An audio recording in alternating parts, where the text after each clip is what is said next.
Hey everyone, thank you so much for being here. Before we kick off this week's episode, just a quick ask. Please don't forget to like, subscribe, hit the notification bell to make sure that you never miss an episode, never miss out on any of the strategies and tactics that we're sharing to help you continue charting your own path to freedom.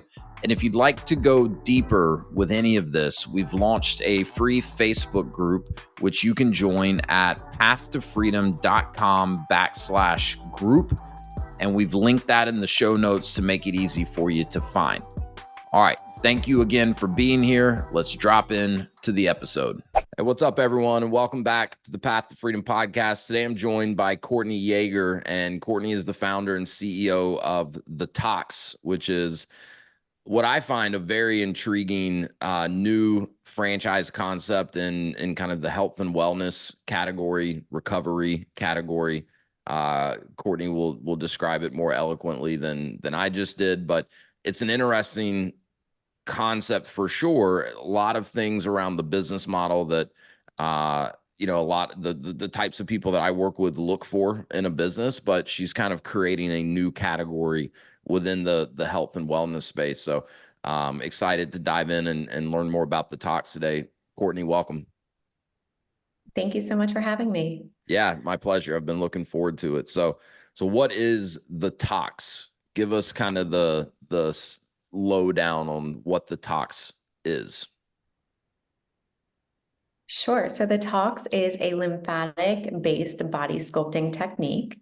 So we work with your lymphatic and digestive system to rid your body of any toxins, excess water retention. It helps with bloating, it boosts your immune system, but it also makes you slimmer in one 60-minute session.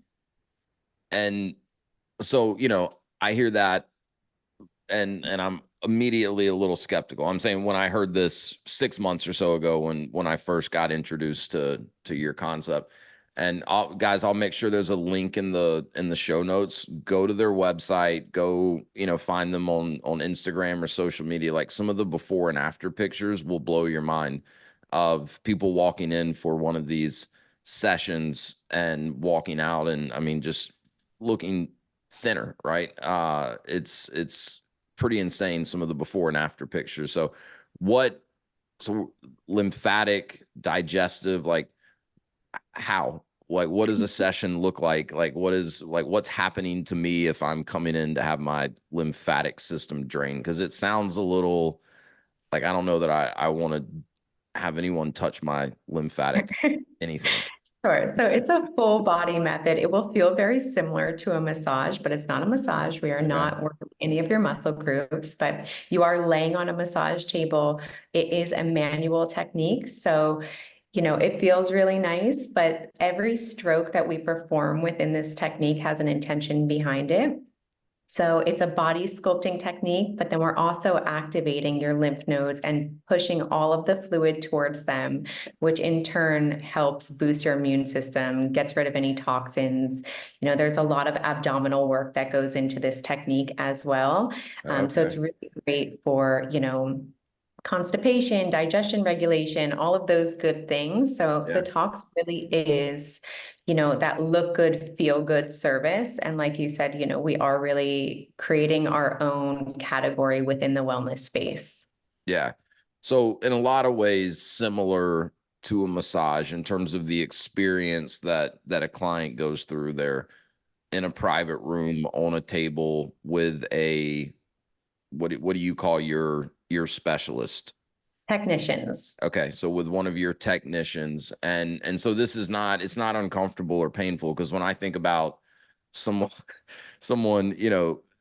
massaging toxins out of my lymphatic system, it doesn't sound like it would be relaxing. Like my mind kind of goes to like, okay, that's at the very least going to be uncomfortable, but potentially painful. We'll get right back to the episode in just a minute, but if you've been considering business ownership, if you're already a business owner looking to expand and you're curious about franchising, I'd love to connect with you, answer any initial questions that you have, talk about a specific franchise, and detail the exact process that I use and have taken hundreds of people through to help them understand franchise ownership, find the right franchise for them, and conduct the necessary due diligence. Click the link in the show notes if you'd like to schedule a free, no obligation strategy call. I look forward to talking with you. And now back to the episode. It feels so good. Our clients are coming out afterwards and they're like, oh my gosh, I feel so much lighter. It was so amazing. You know, we're really seeing that it does replace our clients' traditional massage, because they're not only like feeling good just in that moment, but the benefits, you know, they keep on coming. We always say for the next 72 hours, your body will continue to detox. So not only does it feel good during it, but they're also, you know, they're looking good too, which, I mean, we live in a world where aesthetics are very important. Yeah, no doubt. Yeah. I can imagine, you know, feeling lighter and just going off of some of those before and after pictures. Like there's no way, you know, those people didn't feel lighter and you know, just better walking out of there. So I mean, let's back up a little bit. Like how did, because as you mentioned, this is kind of a new category, right?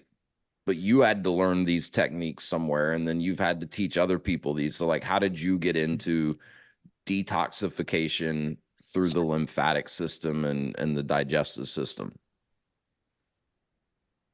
Sure. So I'm a mom, super overworked, always entrepreneur lifestyle. I just wasn't feeling my best. Like I've always had major digestion issues. Mhm. And I started doing a lot of research. I've always lived like a really holistic, you know, lifestyle, always super into wellness.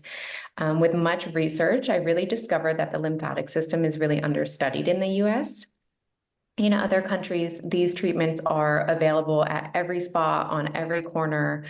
You know, lymphatic drainage in general is very common in Europe. It's very common in Brazil, Colombia. So I started to try to seek out treatments. At that time, I was living in Los Angeles, and there was a few people who did it, but never in the way that I wanted it to be.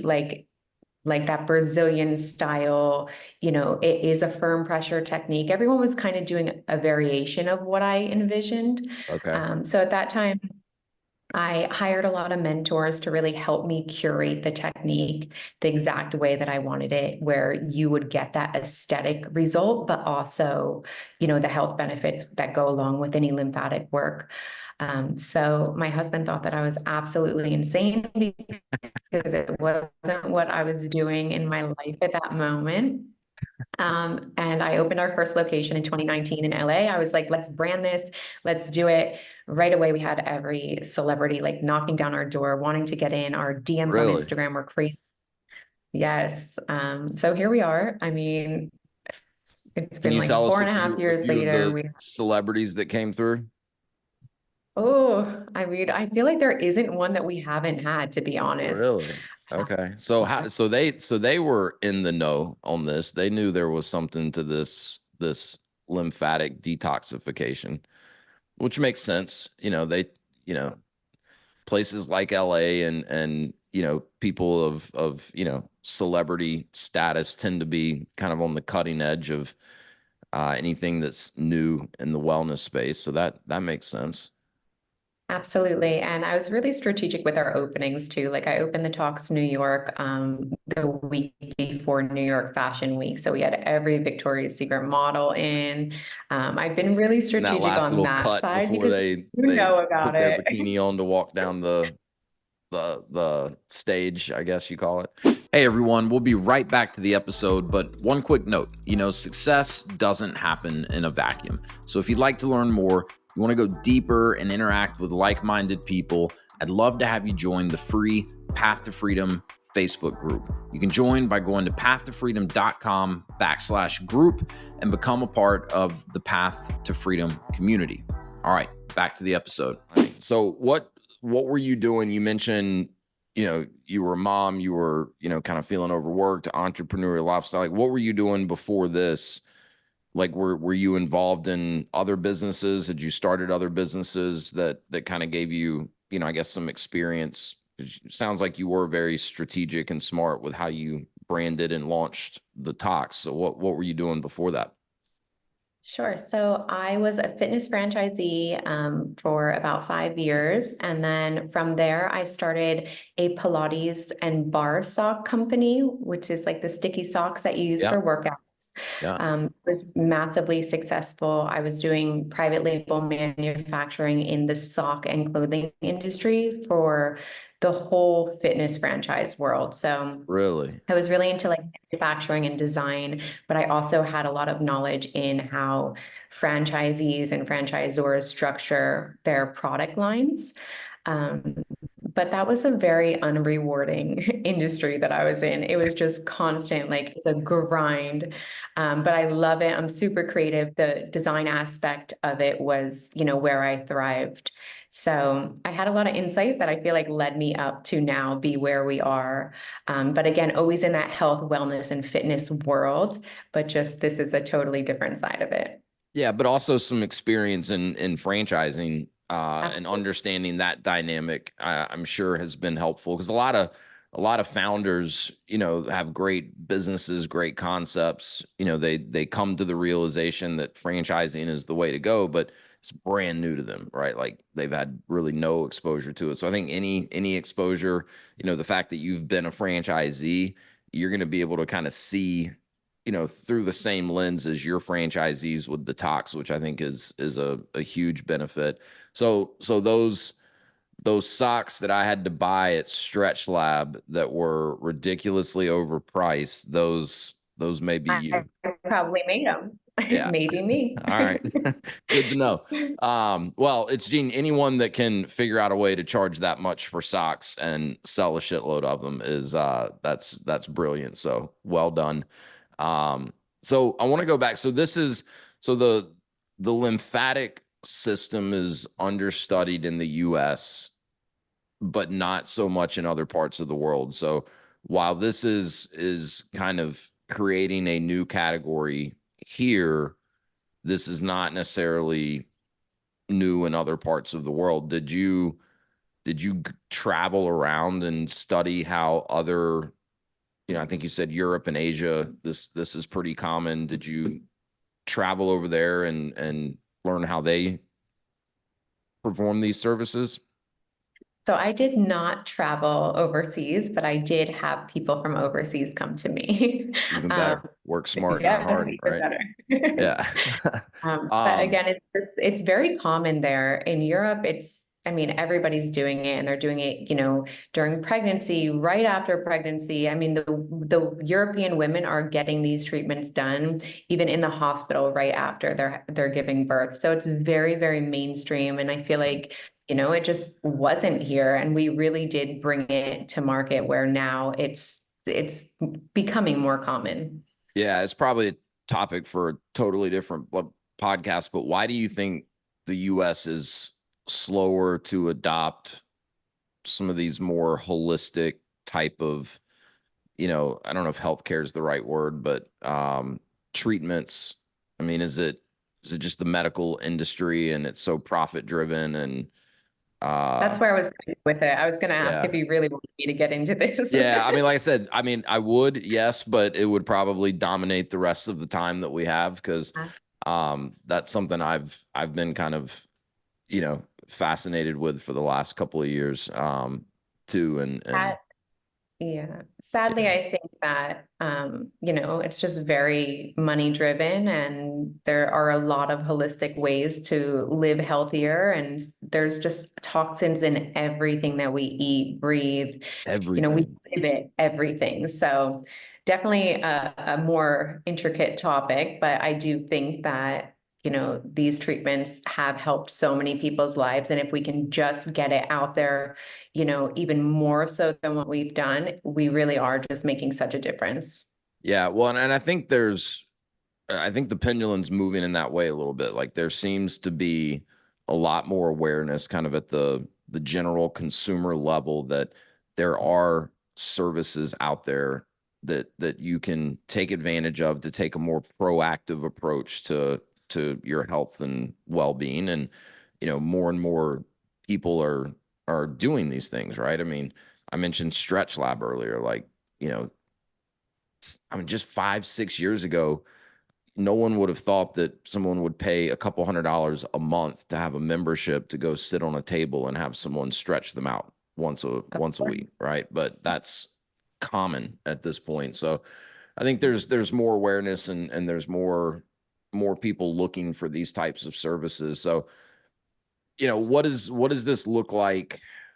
Because you've got to, how many locations do you have open corporately? We have 12 corporate locations. Oh, wow. That's okay. I didn't realize you had that many. That's great. So you've got quite a few employees, to run these 12 locations. You had to bring in a variety of different experts and kind of, put together your own technique almost, it sounds like. So I assume the people you employ across these 12 locations, the franchisees that would come in and have come in, the people they would employ are not going to have experience yet in, how to deliver this treatment. So what does that learning curve look like? How difficult is it to train someone? Do you need like a massage therapist? Like, what type of background do your technicians need? Because I imagine that's a question that a lot of people would have top of mind. They're like, I get it, but it's so new. How do I learn it? How do I hire people that know it or can learn it? For sure. So primarily we hire estheticians. Every state has different regulations. So I always tell our future franchisees, of course, you have to check in with your state. We've had really, really great luck hiring estheticians. It's something new for them and they want to learn it. And myself and the Talks as a company, we're so particular about the way that the technique is being performed. Without our Talks technique, the Talks would not be the Talks. So the training process is pretty intensive.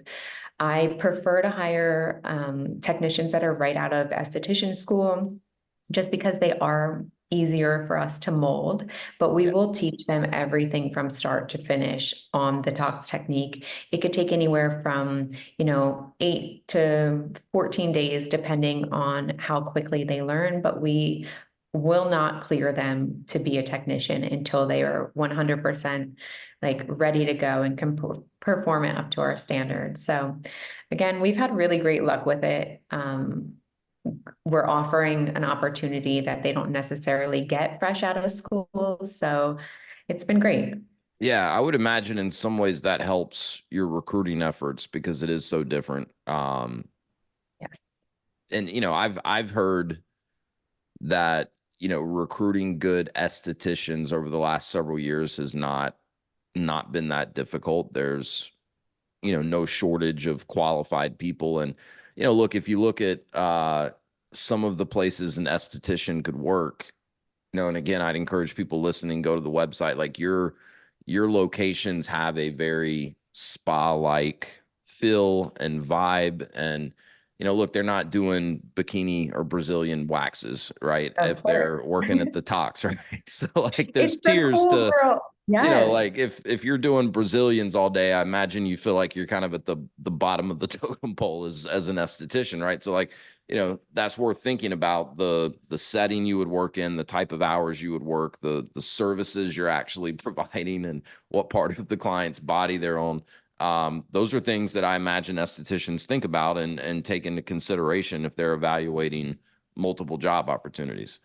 It's so true. I mean, the Talks is like the cool girl place to work. Yeah, I I can see honestly that. have a wait list.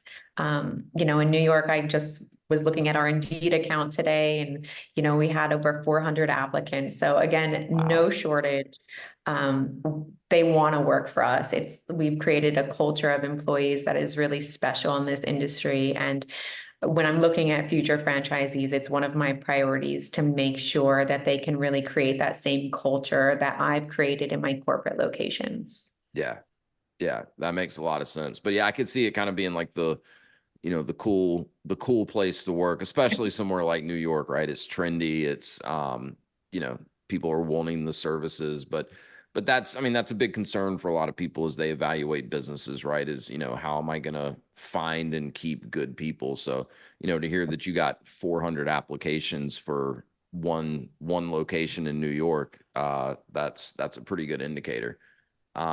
So, and you mentioned training. So you were telling me before we started recording that everyone right now, everyone's training on you, right? So, you're getting detoxified numerous times a day. And I was joking with you. I said, you're probably the least toxic person in the country walking around right now, Yes. which has got to feel pretty good. So, from a business model standpoint, yeah, I think I mentioned earlier, in a lot of ways, people could kind of think of this as similar to a massage business, right? In terms of, you've got a storefront location. As I mentioned, it's got a very spa-like ambiance, right? What does a typical location look like, or, from a square footage standpoint, number of rooms? Because I assume this is done in an individual room. It is. So it is and it isn't. So we do primarily look for like 1,500 to 2,000 square feet. Okay. We can have anywhere from 4 to 6 treatment rooms. That would be great. However, our treatment rooms are separated by floor to ceiling black velvet curtains. So it's a very minimal build out for our franchisees. It was very intentional to do that.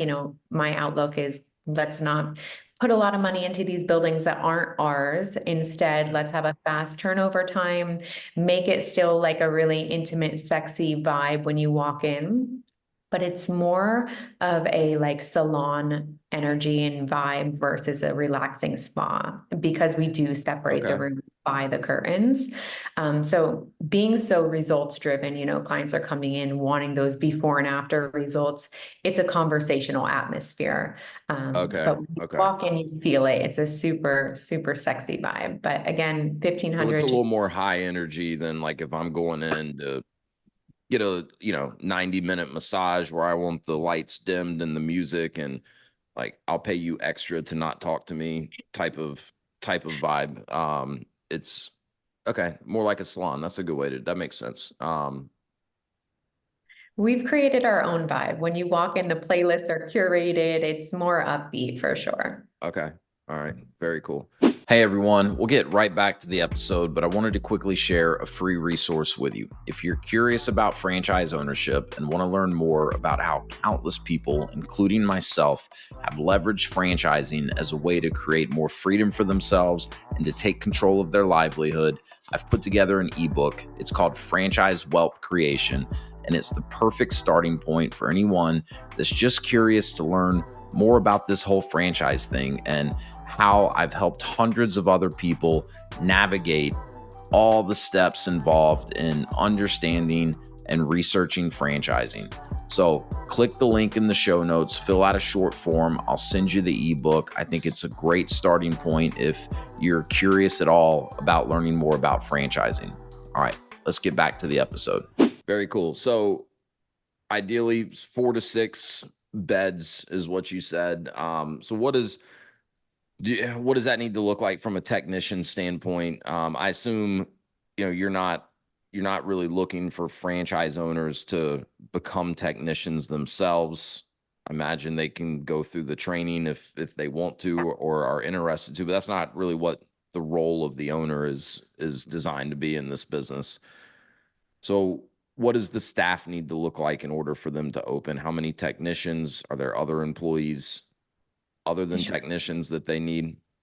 So I always say if we can open with 4 technicians and 2 front of the house staff members, that would be great. I would never want to overstaff in the beginning. I would say, we'll start with 3 to 4 techs. I would rather have a wait list for our clients to get in to create that initial hype. And then from there, we can always hire, more technicians down the line. So it's pretty minimal staffing. It depends how involved the owner is. If they are present, you can just get away with the 2 front of the house team members. If the owner is not present, then it would be 1 manager and 1 front of the house team members. Okay. And what is kind of the role of the manager? Are they selling, obviously managing the rest of the staff, and I assume looking at scheduling and things like that, but what does the sell side of this look like? Is it a membership model? As of right now, we have not done memberships. We are moving into a membership model in April. So we're super excited for that. But the manager is really responsible for client relations, just scheduling, making sure that the staff is happy. Honestly, the technicians are trained to really manage themselves. We work off of a mobile app, they see their schedule, everything's really laid out. So I always say that there's not much of a difference between except for the title. So everybody's working super independently and just making sure that the client experience is always top notch. Yeah. So moving to a membership model. So how would someone get started? Would they come in for like a free trial? Is there, and then like a consultation of sorts, or is it just you're running marketing and advertising, people want to come in and check it out, they pay for a session, they walk out feeling great, and they come back? Yeah, that's how it works. We don't do Yeah. consultations. They see us on social media, they see us via our marketing, and they either book online or call us to schedule their appointment. We do require all sessions to be paid up front. So we've really, bridged that gap between client cancellations, which is huge in this industry. So they are paying in full prior to coming in, but moving into the membership model, it will just be a set monthly membership fee, and then they will either have a member price or a guest price, which will be a significant difference. Yeah. So someone would have the option for either or, right? They don't have to roll into a membership if they don't want to. But so the reason I ask, for those listening, with any business, the sales process can really, impact what type of employees you need, how difficult is it to, actually convert leads. So this is interesting to me because I think it's a less complicated, probably, easier to convert sales method than if you were, trying to get people in for a free consult or a free trial and then sitting them down for a consultation. And then, unless you have a really dynamic salesperson, you've got that awkward, like kind of Yeah. timeshare pitch almost that, turns most people off. So, you're just sounds like running good marketing and advertising that's driving people to the location to check it out. I mean, this is a great business for word of mouth and social media, and people are going to see it and talk about it, and it does kind of have that sexy vibe to it, so people are going to want to come check it out.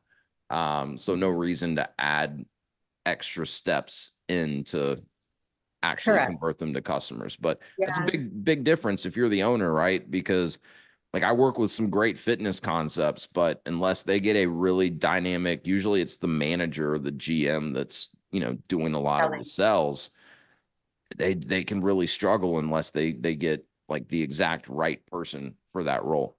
I agree. And I think what really is different about the talks is nobody's doing what we're doing. So you can't even compare it to fitness where you have to like get out there and sell yourself because we're first to market. Nobody's doing Yeah. this. So People clients want to try it. they want to try it. So we don't Yeah. necessarily have to sell them. And we've kind of had that, energy and outlook from the beginning. Like if you don't want to pay for your session up front, totally fine. Like maybe you should try somewhere else. And then they're like, oh, wait, here's my credit card. Yeah. So that's just like the Like we'll vibe just that the go to the talk next person on our waiting list. Did you catch that? We have a waiting list actually. exactly. So, And we've been able to but do it. for real though, you're gonna make people get sticky socks once you roll out the memberships too, right? So you know that Is we that are coming? selling sticky socks for sure in all of our studios because everybody loves them. Yeah. Um, but yes, we do gift our Talks branded socks and merch and Okay. all of that as they become members. You knew that that was definitely a play of mine. Yeah. Well, and look, I'm a sucker for swag. So like dangle some free sticky socks in front of me, I'm probably signing up for a membership. I love That's it. That's what that's I keep telling the staff. I'm like, our merch has to be top notch. And we're going to, hang it up right at the desk. This is what they get when they become members. It's going to be yeah. super. Well, I've got at least 3 pairs of those socks in my truck because I go to Stretch Lab and I kept forgetting them, so I kept having to buy new pairs when I was there. And then finally, it's like I'm just keeping them all in my truck because I never wear them unless I go to Stretch Lab. So yeah, I have Love a that. love-hate thing with the sticky socks. So are most of your owners that are, your franchisees that are coming in so far, I mean, to me, this seems like a multi-unit opportunity. I imagine you're primarily attracting the type of franchise candidate that, is thinking bigger than just one location. What are you really looking for in your franchise owners? Like, what is your ideal franchise candidate? Sure. So yes, we are mostly doing multi-units. I'm really looking for people that have the same passion that I have. I really think that that's what it takes, is that passion behind what we're doing, our why, our reason, health, wellness, fitness, all of it. The candidates that would be looking at different fitness franchisees or franchises and stretch labs and places like that, that's who we're looking for. It doesn't need to be an owner operator. I have locations I haven't been to in a year that are madly successful with a great manager. But I do want somebody who's going to be present, get out there within their community. Again, being first to market, we are really looking for people who want to take this brand and run with it and, be super influential within the community. Yeah. So what are your thoughts on, because I know you have corporate locations in LA and New York. Are they all in bigger markets or metro areas? Like what are your thoughts on, the viability of this? And I mean, like I'm in North Carolina, right? Like we tend to be a few clicks behind places like LA and New York when it comes to, fashion and the latest in health and wellness. I'm not in a huge market. Like, do you see this working almost anywhere, or does it need to be in like a bigger metro area?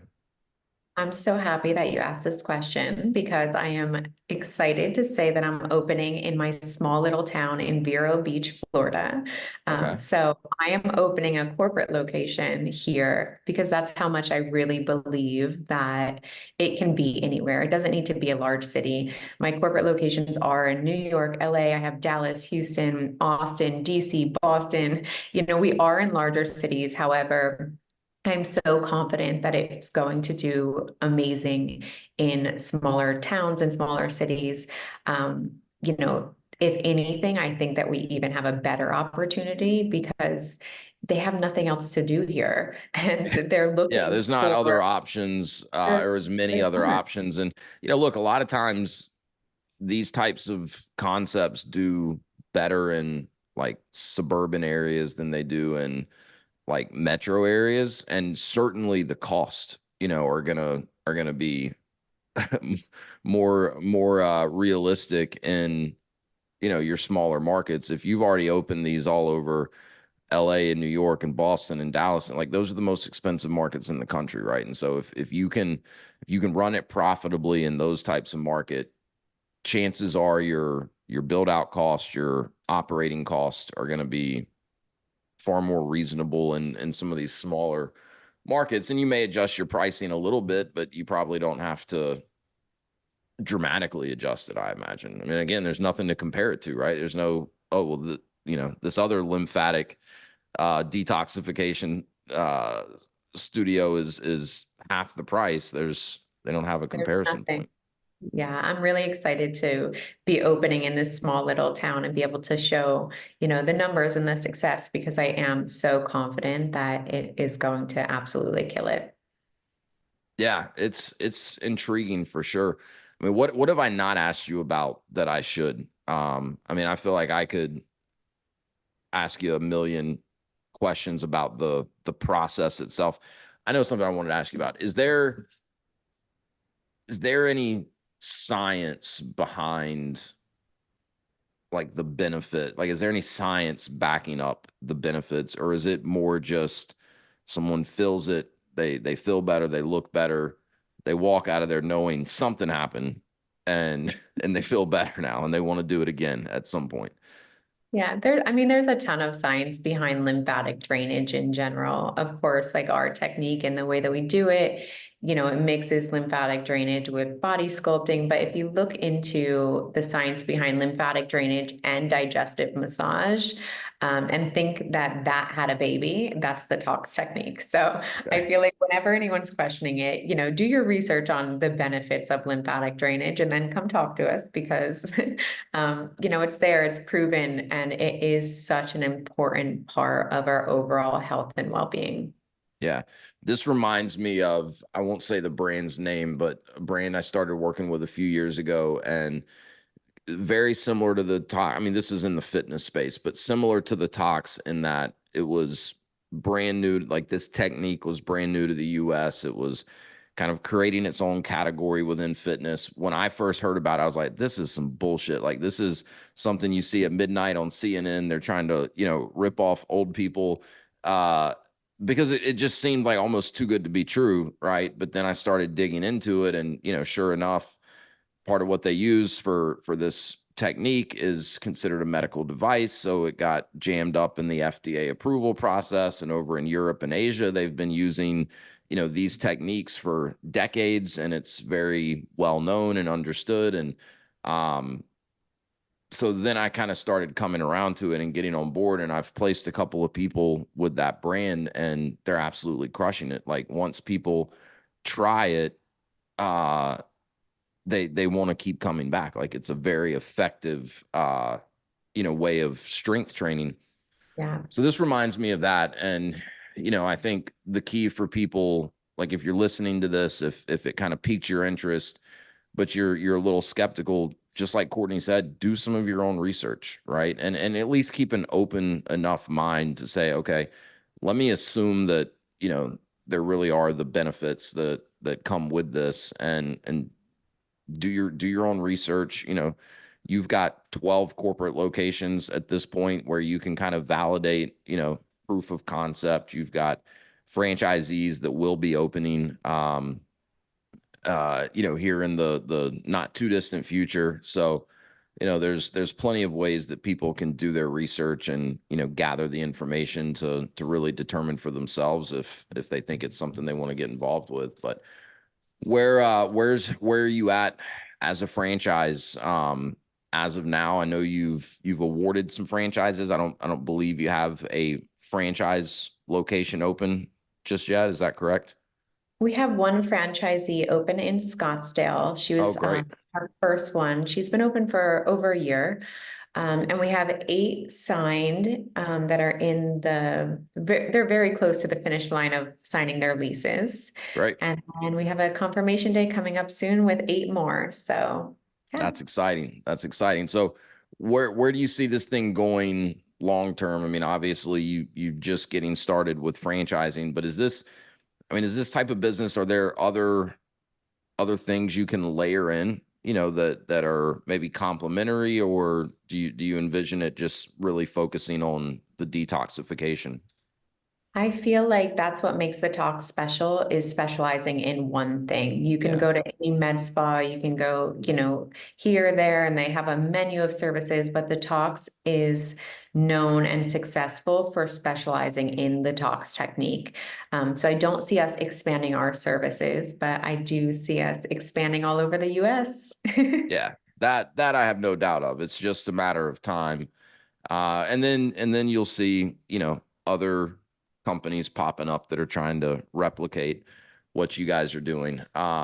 So, well, it's exciting. I think it's a really interesting concept. And I think that, like we talked about, more and more people are just looking for ways that they can proactively take care of themselves. And it seems like you can't get on your phone on any social media. I mean, like we have young kids, right? So, we see a lot of parent related stuff, but it's so frustrating because everything has toxins in it, right? Like I can't get online without seeing another product that we've had in our house before and someone, talking about a toxic ingredient. Or what did I see the other day? This guy was using a magnet over kids' oatmeal in a plastic bag, and it was pulling metal shards out of it.